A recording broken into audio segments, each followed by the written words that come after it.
ಆಜಿ ಮಸಾಲ. ಎಂತ ಅಡಿಗೆಯ ರುಚಿಯಾಗೋ ರಹಸ್ಯವು 20 ರೂಪಾಯಿ. ಎಲ್ಲ ಅಸಮಾಧಾನಿತರಿಗೆ ಸುರ್ಜೇವಾಲಾ ಕೊಟ್ಟಿದ್ದು ಒಂದೇ ಉತ್ತರ. ಎಲ್ಲದಕ್ಕೂ ಉತ್ತರ ರೆಡಿ ಮಾಡ್ಕೊಂಡು ಬಂದಿದ್ದಾರೆ ಸುರ್ಜೇವಾಲಾ ಅವರು. ಸುಮ್ಮನೆ ಬಂದಿಲ್ಲ.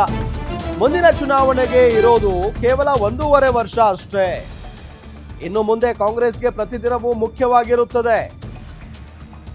2028ರ ಎಲೆಕ್ಷನ್ಗೆ ಹಿರಿಯರ ಸಪೋರ್ಟ್ ನಮಗೆ ಬೇಕೇ ಬೇಕು.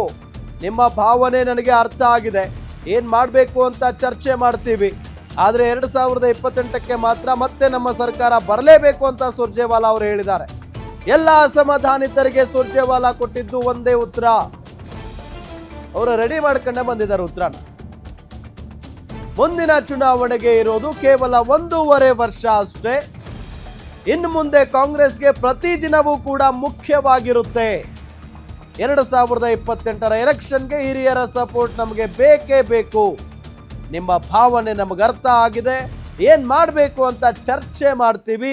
ಜೊತೆಗೆ ಮುಂದಿನ 2028ರ ಎಲೆಕ್ಷನ್ ಸಂದರ್ಭದಲ್ಲಿ ಕಾಂಗ್ರೆಸ್ ಅಧಿಕಾರಕ್ಕೆ ಬರಲೇಬೇಕು.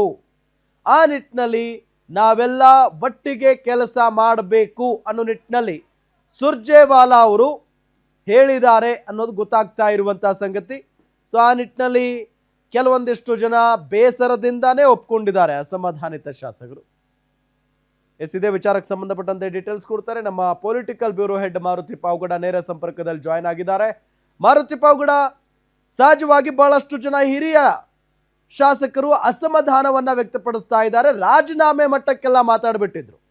ಈಗ ಸ್ವತಃ ಸುರ್ಜೇವಾಲಾ, ಅದಾದ ನಂತರ ಅಖಾಡಕ್ಕೆ ಸಿಎಂ ಕೂಡ ಇಳಿದಿದ್ರು. ಎಲ್ಲರೂ ಮನಸ್ಪೂರ್ವಕವಾಗಿ ಒಪ್ಕೊಂಡ್ಬಿಟ್ಟಿದಾರಾ? ಮುಖ್ಯಮಂತ್ರಿ ಡಿ.ಕೆ. ಶಿವಕುಮಾರ್ ಅವರಿಗೆ ಸಚಿವ ಸಂಪುಟ ವಿಸ್ತರಣೆ ಎಷ್ಟು ದೊಡ್ಡ ಮಟ್ಟದ ಒಂದು ಟಾಸ್ಕ್ ಆಗಿತ್ತು. ವಿಸ್ತರಣೆ ಆದ ಬಳಿಕ ಅಸಮಾಧಾನಿತರನ್ನ ಸಮಾಧಾನ ಮಾಡುವಂತದ್ದು ಕೂಡ ಅಷ್ಟೇ ಕಷ್ಟಕರವಾದಂತ ಒಂದು ಕೆಲಸ ಆಗಿದೆ. ಯಾಕಂತ ಹೇಳಿದ್ರೆ ಎರಡು ಮೂರು ಬಾರಿ ಗೆದ್ದಂತಹ ಶಾಸಕರನ್ನ ಸಮಾಧಾನ ಮಾಡುವಂತದ್ದು ಸುಲಭ. ಜೊತೆಗೆ ತಮ್ಮ ಕ್ಷೇತ್ರಕ್ಕಷ್ಟೇ ಸೀಮಿತವಾಗಿರುವಂತಹ ಶಾಸಕರನ್ನು ಕೂಡ ಸಮಾಧಾನ ಮಾಡೋದು ಸುಲಭ. ಜೊತೆಗೆ ಸಣ್ಣ ಸಮುದಾಯಗಳಾಗಿದ್ರೆ ಅಂತ ಶಾಸಕರನ್ನು ಕೂಡ ಸಮಾಧಾನ ಮಾಡೋದು ಸುಲಭ. ಆದ್ರೆ ದೊಡ್ಡ ದೊಡ್ಡ ಸಮುದಾಯಗಳು, ಅದರಲ್ಲೂ ತಮ್ಮ ಕ್ಷೇತ್ರದಲ್ಲ ಅಷ್ಟೇ ಅಲ್ಲದೆ 2 ಕ್ಷೇತ್ರಗಳು ಅಷ್ಟೇ ಅಲ್ಲದೆ 4-5 ಕ್ಷೇತ್ರಗಳಲ್ಲಿ ತಮ್ಮ ಪ್ರಭಾವ ಇರುವಂತವರು, ಹಲವು ಜಿಲ್ಲೆಗಳಲ್ಲಿ ತಮ್ಮ ಪ್ರಭಾವ ಇರುವಂತಹ ಶಾಸಕರನ್ನ ಸಮಾಧಾನ ಮಾಡುವಂತದ್ದು ಬಹಳಷ್ಟು ಕಷ್ಟಕರವಾದಂತಹ ಒಂದು ಕೆಲಸ ಆಗುತ್ತೆ. ಹಾಗಾಗಿ ಡಿ.ಕೆ. ಶಿವಕುಮಾರ್ ಅವರು ಮೊದಲ ಬಾರಿಗೆ ತಮ್ಮ ಟೀಮ್ ಅನ್ನ ನೇತೃತ್ವ ವಹಿಸಿಕೊಂಡಿರುವಂತಹ ಚಲುವಸ್ವಾಮಿ, ಬಾಲಕೃಷ್ಣ, ಕುಣಿಗಲ್ ರಂಗನಾಥ್ ಸೇರಿದಂತೆ ಹಲವು ಶಾಸಕರನ್ನ ಕಳಿಸ್ಕೊಟ್ಟು ಸಮಾಧಾನ ಮಾಡುವಂತ ಒಂದು ಕೆಲಸ ಮಾಡಿದ್ರು. ಅದಕ್ಕೆ ಎಚ್.ಕೆ. ಪಾಟೀಲ್ ಅವರಾಗಿರ್ಬೋದು, ಕೃಷ್ಣಪ್ಪ ಅವರಾಗಿರ್ಬೋದು, ಜಯಚಂದ್ರ ಅವರಾಗಿರ್ಬೋದು, ಸುಧಾಕರ್ ಆಗಿರ್ಬೋದು, ದಿನೇಶ್ ಗುಂಡೂರಾವ್ ಆಗಿರ್ಬೋದು, ಇವ್ರ್ಯಾರು ಕೂಡ ಒಪ್ಪಲಿಲ್ಲ. ಅದಾದ ಬಳಿಕ ನಿನ್ನೆ ಏಕಾಏಕಿ ರಾಜ್ಯ ಉಸ್ತುವಾರಿ ಸುರ್ಜೇವಾಲಾ ಬಂದಿರುವಂತದ್ದು, ಇಲ್ಲೇ ಇರುವಂತದ್ದು ಪ್ರಮುಖವಾದಂತ ಒಂದು ವಿಚಾರ. ಯಾಕಂತ ಹೇಳಿದ್ರೆ ಇಷ್ಟೆಲ್ಲ ಸಮಸ್ಯೆಗಳು ಆಗೋದಕ್ಕೆ ಈ ಬಾರಿ ರಾಜ್ಯ ಉಸ್ತುವಾರಿ ಸುರ್ಜೇವಾಲಾ ಅವರೇ ಕಾರಣ ಅನ್ನುವಂಥದ್ದನ್ನ ಒಂದು ಕಡೆ ಮುಖ್ಯಮಂತ್ರಿಗಳ ಟೀಮ್ ಹೇಳ್ತಿದೆ, ಮತ್ತೊಂದು ಕಡೆ ಮಾಜಿ ಮುಖ್ಯಮಂತ್ರಿಗಳ ಟೀಮು ಕೂಡ ಹೇಳ್ತಿದೆ.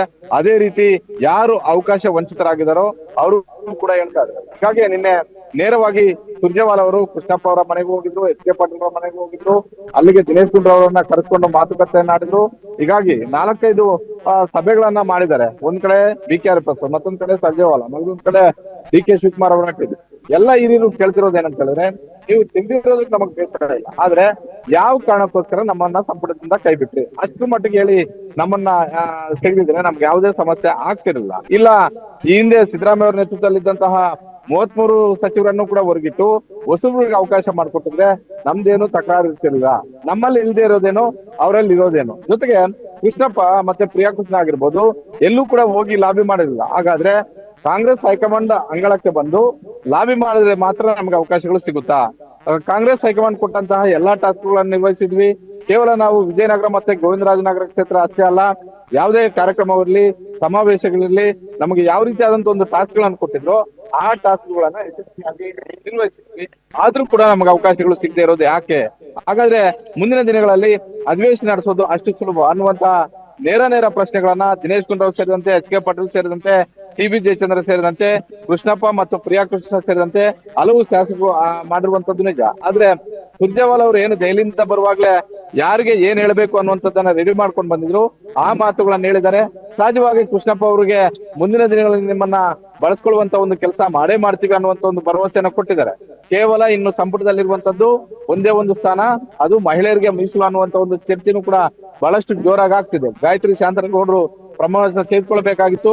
ಕೊನೆ ಕ್ಷಣದಲ್ಲಿ ಮುಖ್ಯಮಂತ್ರಿ ಹಾಗೂ ಮಾಜಿ ಮುಖ್ಯಮಂತ್ರಿಗಳು ಅವ್ರಿಗೆ ಅಡ್ಡಿ ಆಗಿದ್ರಿಂದ ಅವರು ಪ್ರಮಾಣ ವಚನ ತೆಗೆದುಕೊಳ್ಳೋದಕ್ಕೆ ಆಗ್ಲಿಲ್ಲ. ಆ ಒಂದು ಸ್ಥಾನ ಬಹುತೇಕ ಮಹಿಳಾ ಶಾಸಕರಿಗೆ ಮೀಸಲಾಗಿರುತ್ತೆ. ಹೀಗಾಗಿ ಬಹಳಷ್ಟು ಅಸಮಾಧಾನಗೊಂಡಂತಹ ಹಿರಿಯ ಶಾಸಕರನ್ನ ಸಮಾಧಾನ ಮಾಡೋದಕ್ಕೆ ಯಾವ ಮದ್ದು ಅರಿತಾರೆ ಅನ್ನುವಂಥದ್ದನ್ನ ಕಾದ್ ನೋಡ್ಬೇಕಾಗಿದೆ. ಸುರ್ಜೇವಾಲಾ ಬಂದ ತಕ್ಷಣ ಸುರ್ಜೇವಾಲಾ ಹೇಳಿದ ಎಲ್ಲಾ ಮಾತುಗಳನ್ನ ಕೃಷ್ಣಪ್ಪ ಅವರು ಒಪ್ಪಿಲ್ಲ, ಪ್ರಿಯಾ ಕೃಷ್ಣ ಅವರು ಒಪ್ಪಿಲ್ಲ, ಎಚ್ ಕೆ ಪಾಟೀಲ್ ಅವರು ಒಪ್ಪಿಲ್ಲ, ದಿನೇಶ್ ಗುಂಡೂರಾವ್ ಕೂಡ ಒಪ್ಪಿಲ್ಲ. ಸಹಜವಾಗಿ ಅಧಿವೇಶನ ಶುರುವಾಗೋದು ಕೆಲವೇ ದಿನಗಳು ಬಾಕಿ ಇರೋದ್ರಿಂದ ಈ ಅಸಮಾಧಾನ ವಿಧಾನಸಭೆ ಒಳಗೂ ಕೂಡ ಕಾಂಗ್ರೆಸ್ಗೆ ಒಂದಷ್ಟು ಮುಜುಗರಗಳನ್ನ ತರಿಸಬಹುದು. ಅದರ ಒಳಗಡೆ ಕಾಂಗ್ರೆಸ್ ಹೈಕಮಾಂಡ್ ಯಾವ್ದಾದ್ರು ಮದ್ದು ಅರಿಯುವಂತ ಒಂದು ಕೆಲಸ ಮಾಡುತ್ತಾ ಅನ್ನುವಂಥದ್ದನ್ನ ಕಾದ್ ನೋಡ್ಬೇಕಾಗಿದೆ. ಒಟ್ಟಾರೆ ಮಾಜಿ ಮುಖ್ಯಮಂತ್ರಿ ಸಿದ್ದರಾಮಯ್ಯ ಮತ್ತೆ ಮುಖ್ಯಮಂತ್ರಿ ಡಿ ಕೆ ಶಿವಕುಮಾರ್ ಇಬ್ರು ಕೂಡ ಅಸಮಾಧಾನಿತರ ಮುಂದೆ ಹೇಳ್ತಾ ಇರುವಂತದ್ದು ಇದು ಕಾಂಗ್ರೆಸ್ ಹೈಕಮಾಂಡ್ ನಿರ್ಧಾರ ಅಂತ ಹೇಳ್ತಿದ್ದಾರೆ. ಹಾಗಾಗಿ ನೇರವಾಗಿ ಈಗ ಕಾಂಗ್ರೆಸ್ ಹೈಕಮಾಂಡ್ ಮುಂದೆ ತಮ್ಮ ಅಸಮಾಧಾನದ ಮಾತುಗಳನ್ನ, ಪ್ರಶ್ನೆಗಳನ್ನ ಹಿರಿಯ ನಾಯಕರು ಇಟ್ಟಿರುವಂತದ್ದು ಕಾಂಗ್ರೆಸ್ಗೆ ಒಂದಷ್ಟು ಸಂಕಷ್ಟ ಮತ್ತೆ ಸಮಸ್ಯೆಗಳು ಮುಂದಿನ ದಿನಗಳಲ್ಲಿ ಹೆಚ್ಚಾಗಬಹುದು. ಇದನ್ನ ಯಾವ ರೀತಿಯಾಗಿ ಮುಖ್ಯಮಂತ್ರಿ ಡಿ ಕೆ ಶಿವಕುಮಾರ್ ಅವರು ನಿರ್ವಹಿಸ್ತಾರೆ ಅನ್ನುವಂಥದ್ದನ್ನ ಕಾದ್ ನೋಡ್ಬೇಕಾಗಿದೆ. ರಾಮ್, ಥ್ಯಾಂಕ್ ಯು ತಮ್ಮೆಲ್ಲ ಮಾಹಿತಿಗಾಗಿ ಮಾರುತಿ ಪಾವಗಡ.